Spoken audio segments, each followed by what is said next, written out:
Bonjour et bienvenue dans Focus, le podcast qui décrypte l'actualité pour la rendre accessible à tous. Aujourd'hui, je vous emmène à New York, une ville où depuis plusieurs mois, des milliers de personnes défilent dans les rues pour protester contre Donald Trump et la politique menée à Washington. C'est dans ce climat très tendu qu'un nom est ressorti presque comme un symbole, celui de Zoran Mamdani. Un jeune candidat encore peu connu il y a quelques mois qui a réussi à s'imposer lors de sa campagne municipale pour la ville de New York. Alors, dans ce podcast, on va se demander comment a-t-il fait ? Comment on devient en quelques semaines le porte-voix d'un mouvement social et politique ? Et surtout, est-ce que son élection dit quelque chose d'un tournant politique plus large ? Est-ce que l'arrivée de figures comme Mamdani peut freiner ou transformer la dynamique ascendante de l'extrême droite aux États-Unis ?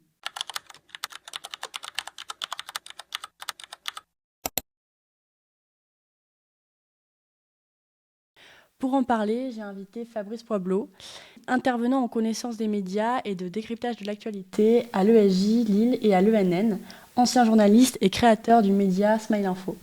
Bonjour. Bienvenue. Merci. Avant d'en parler, je vais vous donner un petit contexte de l'actualité à New York et dresser un portrait de Mamdani. Pour commencer, il faut savoir que New York, c'est historiquement une ville démocrate, progressiste et engagée. Mais depuis l'élection de Donald Trump, la ville est aussi devenue un espace de confrontation politique permanente. En ce moment, les manifestations y sont quasi quotidiennes et c'est dans ce climat tendu qu'émerge Zoran Mamdani. Zoran Mamdani, il a 34 ans. Il est né à Kampala, c'est au Ouganda, en 1991. Il est d'origine indienne, musulman, il est naturalisé américain depuis moins de 10 ans et il est de gauche, de quoi plaire au président américain. Avant d'entrer en politique, il a fait du rap. Il est élu local du Queens depuis 2020 et se définit comme un démocrate socialiste. Fin 2024, il se lance dans la course à la mairie de New York. Ce qui est intéressant, c'est que ce n'est pas un profil d'un politicien classique. Il a peu d'expérience institutionnelle, comme je l'ai dit, mais il a une vraie proximité avec les réalités sociales, les communautés et la vie quotidienne. Comment expliquer que New York City soit un épicentre de la contestation contre Donald Trump ? Qu'est-ce qui nourrit ces mobilisations ? Bon, je pense qu'il y a plusieurs choses, mais la principale, c'est que Donald Trump, depuis qu'il est revenu au pouvoir, a mis l'emphase en fait sur les communautés. On l'a vu, les Noirs, les musulmans, les Mexicains. Et la particularité de New York, c'est que c'est une ville qui est cosmopolite depuis le début de son histoire. Elle a été construite là-dessus, avec des communautés qui viennent de partout. Il y a d'excellents films d'ailleurs au cinéma qu'on peut regarder et qui expliquent très bien cette multitude de communautés qui jaillissent. Et ça, c'est l'envers du décor pour Donald Trump. Lui qui veut absolument avoir, j'allais dire une race, mais c'est pas tant ça, c'est plutôt un modèle d'Américain, qui d'ailleurs est revendiqué par les suprémacistes aujourd'hui. New York, c'est complètement l'inverse. C'est la grosse pomme, il y a des juifs, il y a des musulmans, il y a des hindous, il y a des italiens, ça vient de partout. Et en fait, la contestation de la population new-yorkaise aujourd'hui, la population, j'allais dire du peuple new-yorkais, parce que la population de New York, c'est aussi une élite qui, elle, ne va pas manifester contre Donald Trump, bien au contraire. Et donc cette population, et vraiment ce peuple aujourd'hui se retrouve confronté avec des décisions du nouveau président qui sont complètement à l'inverse de ce qu'ils veulent. Eux ont des revendications communautaires, alors que Donald Trump est complètement à l'inverse. Il faut quand même voir la manière dont Donald Trump utilise les moyens qu'il a. Aujourd'hui, il envoie la garde nationale à Los Angeles, à Chicago, à Portland, à Washington, et qui se dit prêt d'ailleurs à le faire à New York s'il y a un nouveau maire et celui qui vient d'être élu. Donc voilà, donc là, en fait, il y a une espèce d'émergence de violence. De violence et surtout de contestation, parce que Donald Trump a mis un peu le feu aux poudres. Selon vous, qu'est-ce qui, dans son parcours ou dans sa personnalité, a favorisé son ascension rapide ? Vous parlez de Mamdani ? Oui. C'est justement ça. C'est qu'en fait, il s'est approché de toutes les communautés. Peuple, ouais. D'abord, il est indien, né en Ouganda. Il est arrivé aux États-Unis. Il est nationalisé depuis 8 ans, depuis 2018.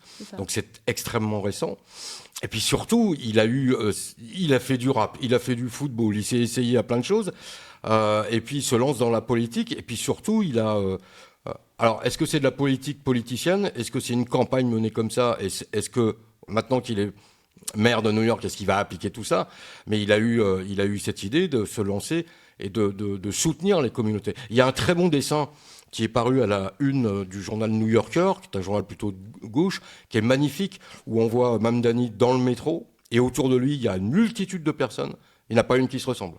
Il y a un juif qui est juste derrière lui, il y a un musulman, il y a un indien, le dessin est magnifique, et il résume exactement ce qu'a promis et ce que promeut Mamdani dans sa campagne, c'est de soutenir les communautés qui justement manifestent depuis très longtemps. Et il a eu une campagne qui a été très maligne. Sa campagne, elle a quand même démarré il y a moins d'un an. C'est ça. Il y a moins d'un an, il était à 1% des sondages, quoi. C'est hallucinant. Sa campagne, justement, on peut en parler. Ce qui nous a vraiment marqué, c'est son usage des réseaux sociaux, comme peu de politiciens le font. Aux États-Unis. Avec des vidéos très directes, beaucoup d'images tournées dans la rue, avec les commerçants, avec les passants. Et il a d'ailleurs tourné des vidéos donc, sur les réseaux sociaux en arabe et en espagnol pour vraiment parler. C'est très malin pour vraiment parler à toutes les communautés de New-Yorkais. Comme vous l'avez dit, c'est vraiment une ville multiculturelle. Et donc, il a d'ailleurs 7,7 millions d'abonnés sur Instagram et il est actuellement à 2,8 millions sur TikTok.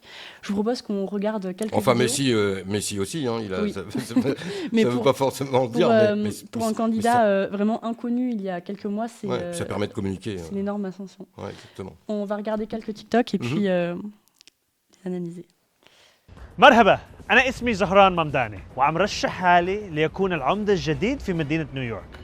بعرف شو عم تفكروا، شكلي كأني صهركم من الشام، بس العربي تبعي بده شوية شغل. مع هيك أنا حابب اليوم أطلب دعمكم يوم 4 نوفمبر. العيشة بنيويورك صارت غالية للكل. ازيك يا باشا؟ كل شيء تمام؟ وصار صعب نعيش فيها ونربي أولاد.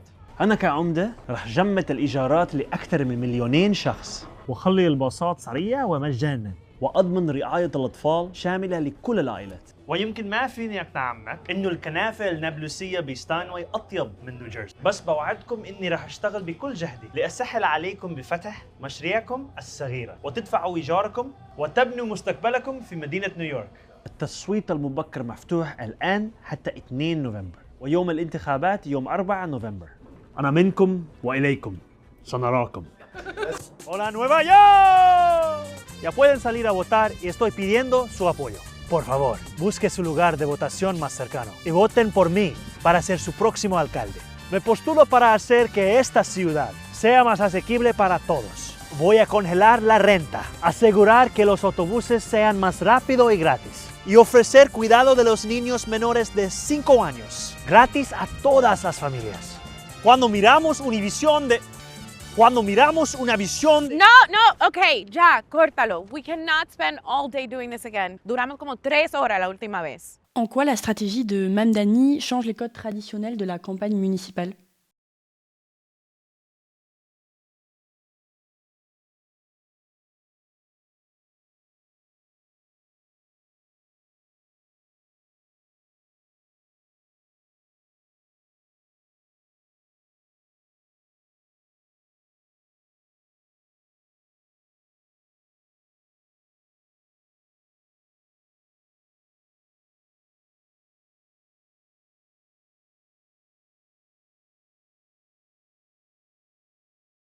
Les loyers à New York, c'est truffé d'humour et ça marche.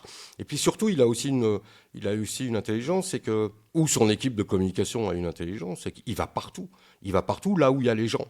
Et là où il y a les gens de plusieurs communautés. Et on l'a même vu faire du porte-à-porte pendant sa campagne. Oui, en plus. Ouais. Alors il a aussi une équipe derrière lui.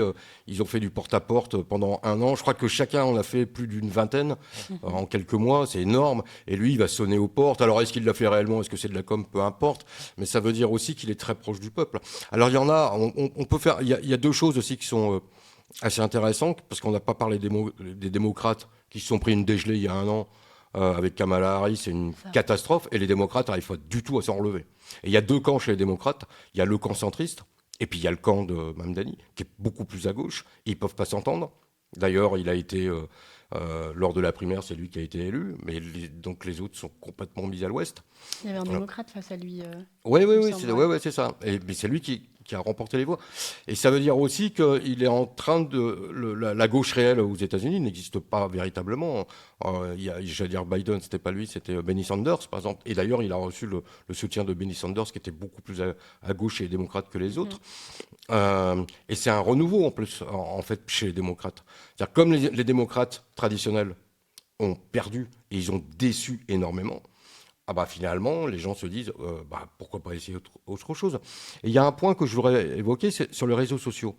Ce qu'il fait, c'est intéressant, et on a vu qu'en France, par exemple, Jordan Bardella, au moment des élections européennes l'année dernière, a beaucoup utilisé ces réseaux, avec beaucoup d'humour aussi, et des choses qui rapprochent, parce qu'il visait les jeunes. C'est ça. Il visait les jeunes et ça les rapprochait. Quand il dit je mange des pommes-potes ou des bonbons Haribo, mais moi j'ai des étudiants qui m'ont dit mais en fait ça me parle, quoi.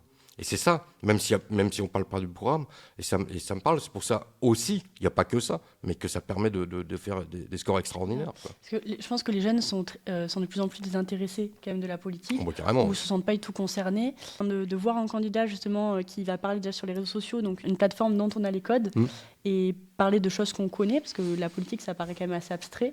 Ouais. Évidemment, ça, on fait un lien. Oui, c'est complètement ça. Jordan Bardella a su le faire, alors que les autres classiques en politique française ne savent pas faire. LFI aurait pu le faire, parce qu'ils ont été très tôt, ils ont été dans les nouvelles technologies. Mélenchon a été le premier à utiliser, par exemple, les hologrammes pendant ces... Aubry. Manon Aubry, oui, il y a chez les écolos, Marine Tondelier, mais on n'est pas du tout sur les mêmes codes. Et puis là, on le voit bien, chez Mamdani, c'est rythmé, c'est rapide, c'est souriant, la lumière est magnifique. Enfin, c'est incroyable. Il a gagné. Je pense qu'il gagne notamment à cause de ça.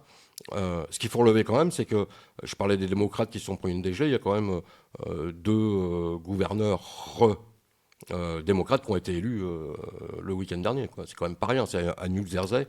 Et puis surtout en Virginie, où c'est la première fois que ça arrive, quoi. Et c'est une première femme.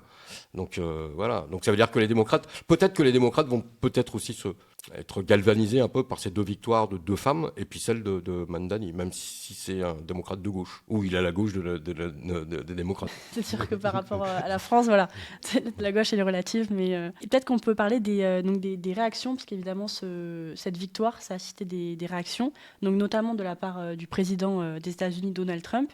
We have a communist who's 33 years old, doesn't know a damn thing. Practically, he's never worked a day in his life. And he sort of caught on, right? And I'm not going to send a lot of money to New York. I don't have to. You know, the money comes all through the White House. And if they're going to be sending us stupid policies, I mean, communist policies, which is proven for thousands of years doesn't work. You know, we don't have to prove it again.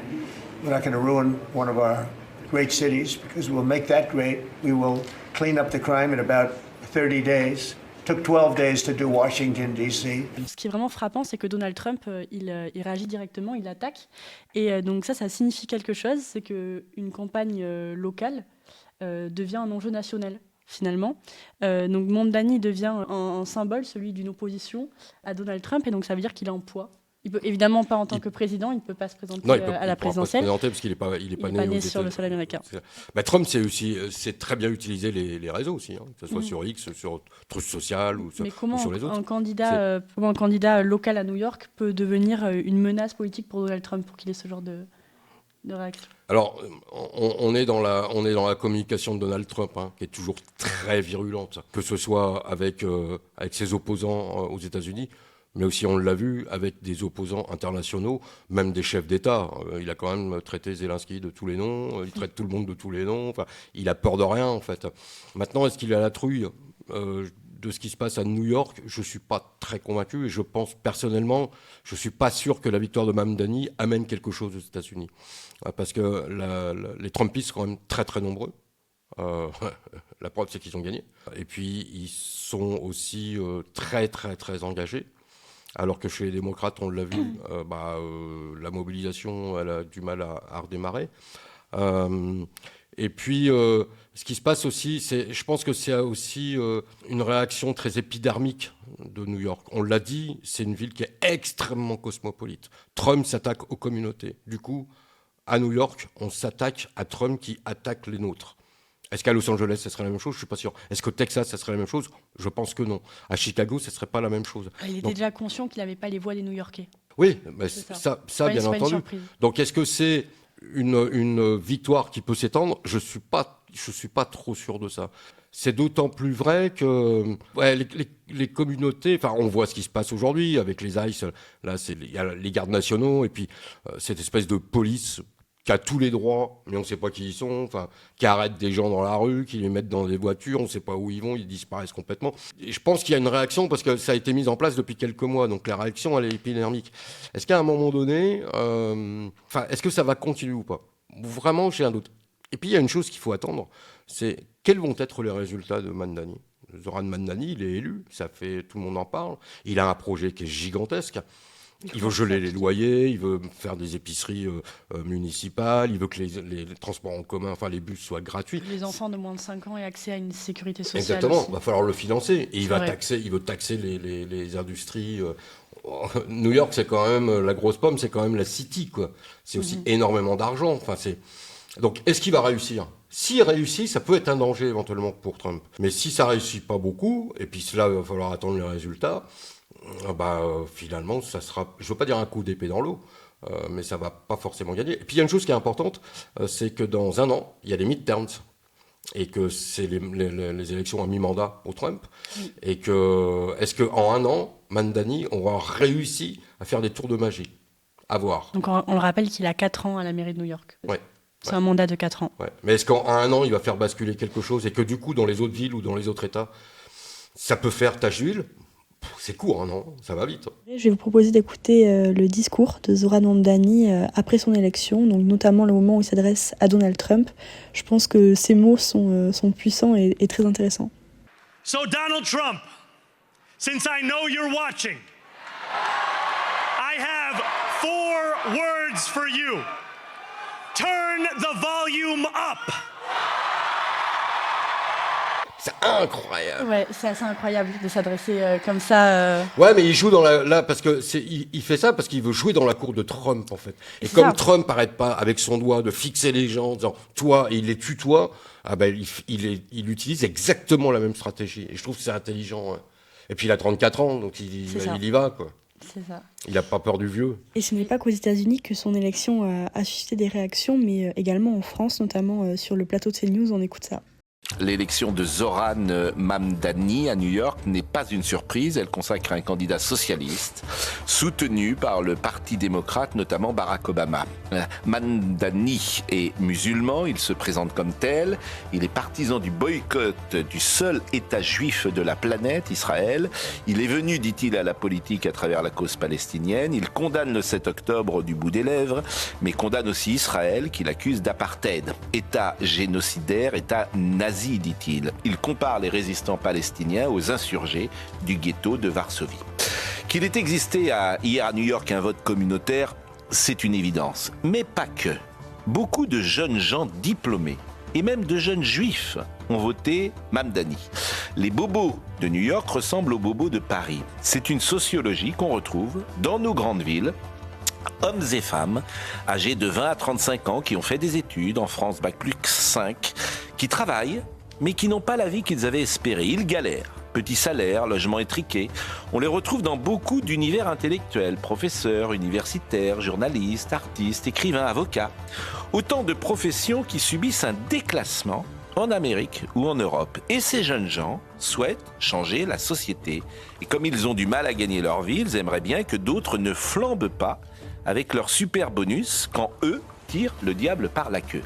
C'est un mouvement de fond qui joue sur les rancœurs, les ressentiments, les passions tristes, mouvement que chacun peut observer et qui annonce demain des affrontements sévères entre cette jeunesse diplômée mais appauvrie et particulièrement revendicatrice, prête à tout, y compris la violence, pour faire changer les choses. Qu'est-ce qu'on peut dire de ces réactions françaises sur certains plateaux? Ce qui est intéressant, parce qu'on n'a pas beaucoup parlé, c'est la partie palestinienne, pro-palestinienne de Mamdani, qui fait hurler aujourd'hui toute l'extrême droite, la droite et l'extrême droite, et qui fait peur aussi aux juifs. J'ai lu un papier tout à l'heure où il y a que des juifs qui commencent à se demander s'ils ne vont pas quitter New York. C'est la plus grosse communauté juive au monde, quand même. Oui. C'est une diaspora considérable. Mais comme il a dit, il y a beaucoup de juifs aussi qui ont voté pour Mamdani. Ouais, mais c'est plutôt les vieux, en fait, enfin les plus âgés qui vont quitter. Oui. Donc voilà. Après, la question pro-palestinienne de Mamdani, on peut en parler. Il a tenu des propos aussi contre la police, il s'est excusé. Enfin, oui, bon, voilà, c'est des péchés de jeunesse. C'est vrai qu'il a été, ça a été dit sur un plateau, donc on lui a reproché ces propos qu'il avait portés. Là, il a fait quelque chose d'assez rare en politique. C'est qu'il a quand même regardé la caméra, il s'est juste excusé. Bon, c'est de la politique. Oui, mais c'est quand même. Oui. Voilà, en France, ça n'existerait quasiment pas. C'est ça. Ouais. Mais c'est intéressant à regarder. Ce qui est intéressant aussi, c'est de voir comment la gauche française a réagi à ça. Là, je vais peut-être me concentrer là du coup un peu sur la France, c'est ce que moi j'ai plutôt entendu. Mais par exemple Manon Aubry, qui a repris un peu les codes de Mamdani sur les réseaux sociaux. Donc, il y a une vidéo qui a été vraiment qui a buzzé sur les réseaux de lui en vélo, qui est accusé de communiste et qui répond, ça se prononce cycliste. Et donc il y a Manon Aubry qui reprend exactement la même vidéo, elle refait la même chose. Et puis après, donc elle appelle au vote. Ouais. Manon Aubry, il faut juste qu'elle n'oublie pas un truc, c'est que Mamdani, il n'est pas d'extrême gauche ou de gauche extrême. Il est socialiste. Il est socialiste. Il est démocrate socialiste. Il n'est pas ultra gauche. Et là, à mon avis, c'est plutôt le Parti socialiste, voire les écolos qui peuvent se réjouir. LFI, je ne suis pas convaincu. Ça me rappelle un truc, c'est que j'ai oublié son nom, le président indien, qui vient de fêter ses, je crois, 75 ans, utilise les réseaux sociaux, mais il a quand même osé faire une campagne de publicité mondiale sur le fait qu'il a 75 ans. C'est aussi pour rappeler à ceux qui sont à l'étranger que lui, il est toujours là. Ouais. Et que c'est un bon grand-père, ce qui est totalement faux. Mais bon, ça, c'est un avis personnel. Je ne savais pas ça. Ouais, c'est intéressant. Même à Paris, il y avait des pubs dans les abribus. C'est mon anniversaire, 75 ans. C'est hallucinant. C'est les mecs, ils ont peur de rien, quoi. Tout ça parce qu'ils savent qu'il y a une grande partie de leur population qui est partie à l'étranger, même depuis plusieurs générations d'ailleurs. Mais il veut aussi se rattraper à ces gens-là, quoi. Parce que c'est des gens qui potentiellement peuvent voter aussi. Oui, c'est comme Donald Trump qui est extrêmement vieux pour être président. Et comme Joe Biden. Il base pas sa campagne là-dessus. Parce que Trump doit avoir 78 ans, je crois. Donc, mais c'est aussi un combat jeune-vieux. C'est ça. Et puis Mamdani, il l'a aussi dit, il est jeune, il est dynamique. Il y a un truc qu'on n'a pas dit. Enfin, il y a un truc qui est important, c'est qu'il vient de nulle part, ce mec. Mais nous, on a connu un mec qui vient de nulle part. Hein. Emmanuel Macron, en 2016, quand il a décidé de se présenter, personne ne le connaît. Il est ministre de l'économie, il a fait l'ENA, personne ne le connaît, à part les gens qui sont dans le sérail. Et il débarque en disant, allez, moi je me présente, je vais créer un parti qui s'appelle En Marche, et le mec, il est élu. Et il sait utiliser la communication, il sait aussi utiliser l'image. S'il est jeune, je veux dire, voilà, c'est un peu comme Bardella et tout ça. Et ça, c'est intéressant à voir. Et justement, il vient en étant une solution contre l'extrême droite, la montée de l'extrême droite, vu qu'il finit... Ouais, puis il dit surtout, on va mettre fin aux partis politiques. Il n'y a ni droite ni gauche. Je fais venir des gens de la société civile. Ce qui, sur le papier, est une bonne idée, pourquoi pas. C'est ce qui se passe peut-être à Mamdani. Sauf qu'on a vu que ça a planté, pour plein de raisons, mais que ça ne marche pas forcément. Et il dit aussi, je vais booter l'extrême droite hors du champ de course. Il a fait l'inverse, voilà, puis il n'y a pas que lui d'ailleurs. Mais, c'est aussi une jeunesse qui est prometteuse, mais moi ma question c'est, est-ce que Mamdani, il a les épaules pour devenir maire de New York? Et ça, c'est pas gagné. Donc avec l'exemple d'Emmanuel Macron, peut-être qu'à l'échelle d'un pays, ça fonctionne pas forcément, surtout avec le contexte politique en France, mais à l'échelle d'une ville, surtout multiculturelle comme New York, avec un homme comme Mamdani qui vient vraiment du peuple finalement, ça peut être une solution et ça peut le faire. New York, c'est pas n'importe quelle ville. Je sais. Il y a la City qui pèse énormément, quoi. Les 5 plus grosses banques au monde sont là. Enfin, le pognon se gère ici. Il y a 2 bourses financières. Il y a le Dow Jones et le Nasdaq. Enfin, c'est énorme, quoi. C'est City, c'est pas New York, c'est pas que le peuple. Il y a aussi toute une partie qui est GAFAM, qui est MAGA, ou qui est pour une politique très très libérale. Est-ce que Mamdani va pouvoir gérer les deux? Je ne suis pas convaincu. Affaire à suivre. Affaire à suivre. Ce que l'élection de Zoran Mamdani relève, c'est peut-être le retour d'une politique vécue dans la rue, dans les communautés et dans les mobilisations. Une politique qui ne passe plus seulement par les institutions, mais par la culture, par l'image et par la parole collective. Et peut-être que c'est ça, le vrai changement à surveiller. Mamdani n'est peut-être pas juste un élu local, il pourrait être le premier visage d'une nouvelle manière de faire de la politique. S'il l'a réussi. S'il l'a réussi. Merci beaucoup. Bah, je vous en prie. Et à bientôt À sur bientôt. Smile Info. Sur Smile Info, voilà. N'hésitez pas à aller vous abonner à Smile Info Parce que qu'on je y mets en sourit tout le description. temps. On essaye. Comme Mamdani. Ouais, exactement.